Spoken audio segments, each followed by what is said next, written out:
Levi Brackman here with Truth, Jewish Wisdom for Today. Thank you so much for joining. This is the Torah series, uncensored portion of the podcast where we talk about the Torah portion. Today we are talking about the Torah portion of Chukat. But before I begin, if you like this podcast, please like it, leave a review, subscribe wherever you listen to, whether it's on YouTube, Spotify, Apple Podcasts, or wherever you listen to it. That helps other people also find it. Now, on to today's episode. Parshas Chukat talks a lot about death. And I want to focus on death because I believe that the reason why the Torah focuses on death is because it really cares about life. Torah is often called Torah's Chaim, the Torah of life. It's a breathing, living book. And it's a book which is supposed to be about how to live one's life. And therefore, I think it focuses on death in a very particular way. So it starts off in this week's Torah portion talking about the impurity which comes about because of contact with a cadaver, with a dead body. And this is the most intense type of impurity. So a dead body is considered to be the source of all impurities, the Avi Avois HaTumah, the father of all fathers of impurity. And the only way in which one can become purified from having become in contact with a dead person is through being sprinkled with the ashes of the red heifer, with the parah adumah. This is considered to be a very perplexing mitzvah. Why it is only the sprinkling of the ashes of the red heifer, of the parah adumah, that can enable a person to become pure, and specifically the idea that the person who sprinkles causes the other impure people to become pure, they themselves become impure. I'm not going to focus on that right now. What I want to focus on, however, is this idea of why a dead person is considered to be the Avi Avois HaTumah, the father of all fathers of impurity. And I think the reason for that is because the Torah places so much emphasis on life, on living. And the whole reason for the Torah is to teach you how to live your life. And once a person is dead, they're no longer alive, they no longer have the ability to actually have an impact in the world around us. And therefore, in a sense, they've lost all purpose. The purpose of living is in order to be able to have an impact on the world around us, to be an or lagoyim, to be a light into the nations, to have a connection with the divine, to have a positive impact on the world and on others. But once that part of a person's existence is ended, they no longer have a purpose anymore. They can no longer fulfill their divine mission, if you like, and therefore that life force that they had is gone. They are now an inanimate object, and therefore to stress the value of life, you see the opposite of that, which is the power of impurity that exists on a person who is dead. And there's a purpose for this, and that is because sometimes what can happen is that once a person dies, they become venerated much more than they were when they are alive. There's this idea which is found in the Torah. You have Achrimos and Kedoshim, and then Emor. These three Torah portions, one after the other. And some people say it's because only Achrimos, after a person dies, Kedoshim, Emor, do they say the person was really holy.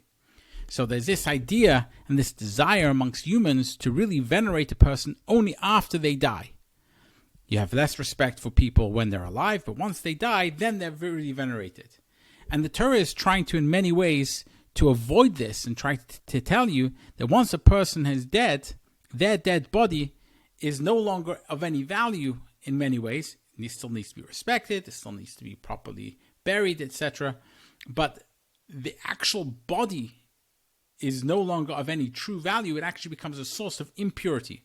Whereas the person who's alive, that person, as long as they live a life of correct values, and therefore the correct impact on the world around us, that is the purpose of living. And once that's ended and a person can no longer be involved in that type of thing, now what's all that's left is the body, which is now becomes the opposite of holiness, a total source of impurity. So it's to stress the idea of life and how valuable life is. It tells you what the opposite is, death, which is the source of the most intense unholiness, the most intense impurity. And to stress this idea, it's as if the Torah gives us a number of examples. So straight after it tells us about the impurity of a cadaver, it tells us about the death of Miriam, and a little bit later it tells us about the death of Aaron. Miriam was the sister of Moses, Aaron is the brother of Moses, and Aaron was the high priest. And it's instructive to read how the Torah describes the death of Aaron to really understand a little bit about how the Torah actually views death. And specifically the death of a leader, and a tremendously great leader, a high priest, the first high priest, Aaron no less. So let's read what actually happens when Aaron dies. So the story goes as follows.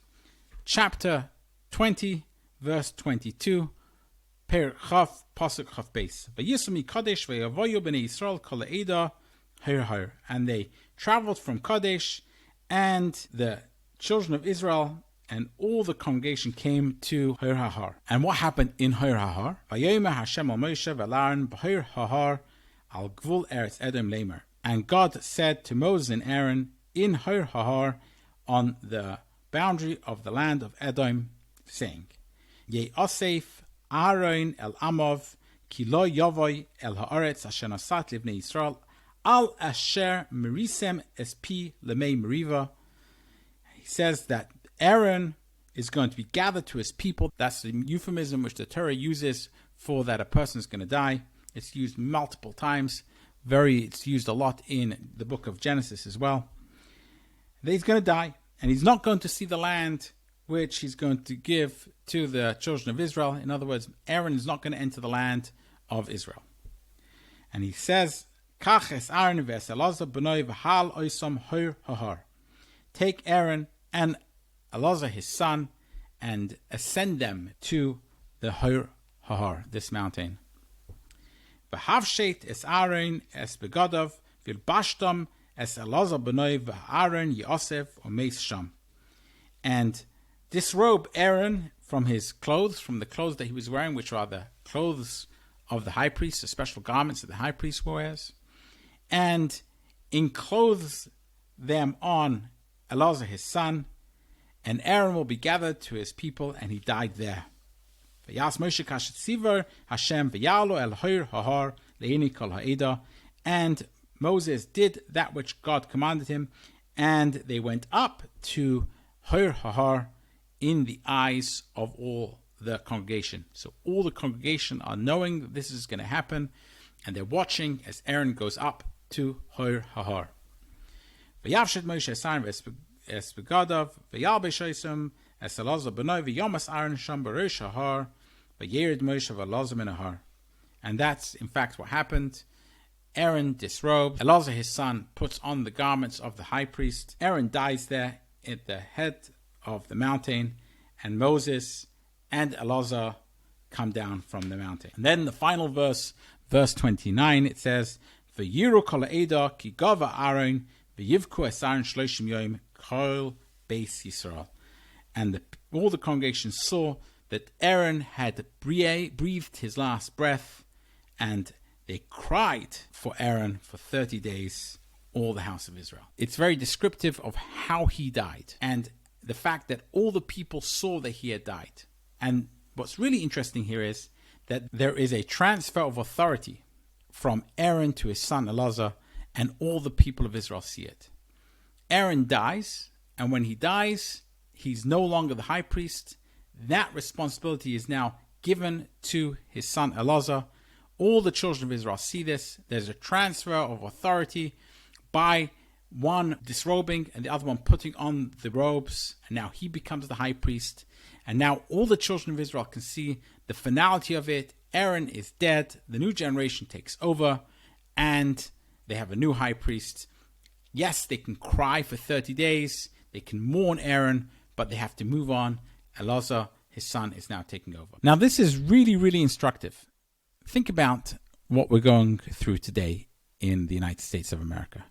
You have a president who is Joe Biden, for example, and he's holding on to power. He doesn't want to let go. This is actually quite common. People, when they get older, think that they have the ability to do things the younger people don't have the ability to do. Most older people don't really want to learn from younger people. Older people always think they know better than the younger people. Older people always think that somehow they have got something to give to the younger generation, and often that is true. But they also have to realize that sometimes they can't do everything. Sometimes they have to give up the reins of power and transfer it to the next generation. There is a certain mindset that people have, especially after they end up in positions of authority and positions of leadership for a long time. They end up believing that it's only they who have the ability to really be the leaders. They end up, in many ways, believing that which people around them seem to think about them. There's something special. They have the ability to lead, and other people don't share that same ability or could never actually end up doing as good a job as they are doing. And therefore, it's very hard to get older people to give up the reins of power. To the extreme, people hold on to power and then they don't end up allowing the transfer of power. They don't allow there to be a succession, and they don't do any succession planning because in a sense they believe that they can continue even posthumously being the leader. So you have dead leaders, for example, who can continue to be the leaders even after they die. They've left the book, they've left their teachings, and those teachings can live on. And why do you need a new leader when you have the teachings of the old leader? And then you end up where the living people never have the same kind of authority and the same kind of influence as the people who died have. The Torah is Torah's Chaim. It's a living book. It's a book which is supposed to be reinterpreted, reread every generation in order to fit in with the needs of the generation. And that can only be done by people who are alive in that generation. There has to be that transfer of power from one generation to the next generation so that the new leader can step up and can actually start having influence for that generation. If you don't have clear demarcation between one generation and the next, and an ability to transfer power, an ability to transfer leadership, you might end up in that situation where the older person remains in power even after they've passed away. That's why Moses is commanded by God to take Aaron up to the mountain in front of all the people, so all the people can understand there is a transfer of leadership that is taking place here. Aaron is dead. Yes, cry about him. Now there's a new leader, a new high priest, and that high priest is Elazar, his son, and he takes over for the next generation. And then that sets the example for each generation, one after the other, where when one high priest dies, the next high priest takes over. You don't have a situation where the high priest remains in power even past his death. And that, I think, is what the whole idea of death and the focus of death in the Torah is supposed to be telling us. That death is the Avi Avois HaTumah. It is the most intense impurity that can ever exist. Why? Because once one is dead, they no longer have any use. They're done. They're finished. There's a finality to it. Now there's the new generation which takes over. And I think that is incredibly powerful in the Torah. That doesn't mean that you don't find certain ideas found in the rabbis, etc., to go and pray at the gravesite of righteous people. Rachel, for example, the matriarch, that is well known as a place that Jews have always gone and prayed to ask her, in a sense, to intercede on their behalf. But it's, in a sense, an afterthought. The idea that death is a finality and that these people who died no longer play a continuous role as people in the life of the Jewish people is something which is found in this Torah portion. And the prototype of that is the death of Aaron. And it's something which I think is a hallmark of Judaism. It's something which the Torah is at pains to teach us. And something which I think, we spoke about in one of the previous episodes, the idea of caver Judaism, the idea of people running from one grave to the other grave. There's a lack of respect for the leaders who are alive today, and this tremendous veneration of dead leaders, which ends up being unhealthy, and in my view, in many ways, fundamentally un-Jewish and fundamentally opposed to these ideas which are found in the Torah of the fact that the torch is passed from one generation to the next generation. There's a demarcation between the dead and the living, and those which have died, they're dead. They are a source of impurity in many ways, in order to teach us that our focus has to be on the living, not on the dead. And I think this is a very, very clear and important message, and one which is very important that we take in this generation. And we should start looking around us for the people who are alive, because in every generation there are very special people who are actually alive. But if you only focus on the people who are dead, then you're not going to be able to see the people who are alive and be able to learn from them. Those people have the ability to read the living Torah and read it in a way in which is relevant to the generation which is alive. We won't be able to take those people into consideration. We won't even notice them if we're focusing on the people who have passed. And we have to somehow take the people who have passed. We can mourn them. We can know that they were great people. Aaron didn't diminish any of his greatness after he passed away, but he was definitely in the past, and he's dead, and he's buried, and yes, he's mourned for 30 days, but then they move on, and Elazar, his son, is now the leader. He is now the high priest. And that is the way it needs to be.